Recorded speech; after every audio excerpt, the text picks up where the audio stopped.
Hey guys, me again with another YouTube video. Today we're going to be taking a look at the RPD Mark 1. This is the first RPD, well, I can't even say that. This is the first entirely completed Mark 1 version of the RPD, as I did start this ages ago and then just never finished it. I did start with the handguard and then eventually came back to finish it, but this is the final results of all of that work. Sorry, excuse me. And this is particularly modeled after the RPD from Call of Duty 4, Modern Warfare, the original. It was a part of my quest to inevitably finish all the weapons from that game. I am still working on that quest. I actually only have one more weapon from that game before I'm actually done, and that is the UMP-45. Once I complete the UMP-45, every weapon from that game will be entirely finished. And then I will have literally just one game entirely finished. Sorry about that. So as you can see, this is what the RPD looks like inside of Studio's built-in rendering. There is a little bit of a discrepancy here in the render with this flex tube sticking out here. When you import from LDD to Studio, anything that's been flexed does not retain its flexed shape. I use this flex piece to actually get the belt to flex up into the feed tray and everything, and unfortunately it doesn't do that. So I didn't catch it when I went to do the render, and now it's here as an artifact in the render. This is what the RPD looks like inside of LDD itself. This is a pretty basic 4-stud white stock, not too much going on. Pretty simple back butt plate, simple curves built in using bricks, not a whole bunch of really complicated building going on here. This then widens into a 5-stud wide lower-esque receiver, as you can see through here. This does incorporate some upside down building to get some of the curves on top and on bottom. And then this goes into a 2-stud wide trigger guard down at the bottom, 1-stud wide brick built trigger, and a 3-wide grip, as you can see here.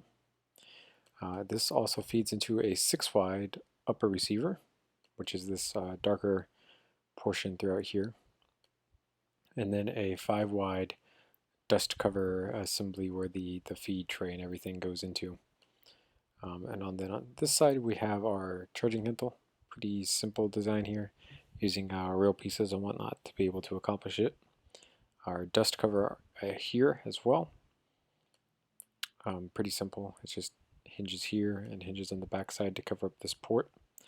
You can see that flex rod that I was talking about originally sticking out through here, and the actual magazine, the actual ammunition feeding up into that feed tray, which is clipped onto the back of that flex rod using clip pieces.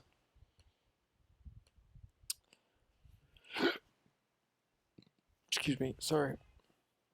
We have the button back here to open the feed tray. This is non-moving, it's just here as texture basically. We have the actual rear sight, which does cam up and down depending on where you want it. It is on a pretty standard piece here. As you can see, the sights are pretty basic iron sights, just square notch front post. There is a removable drum magazine down here.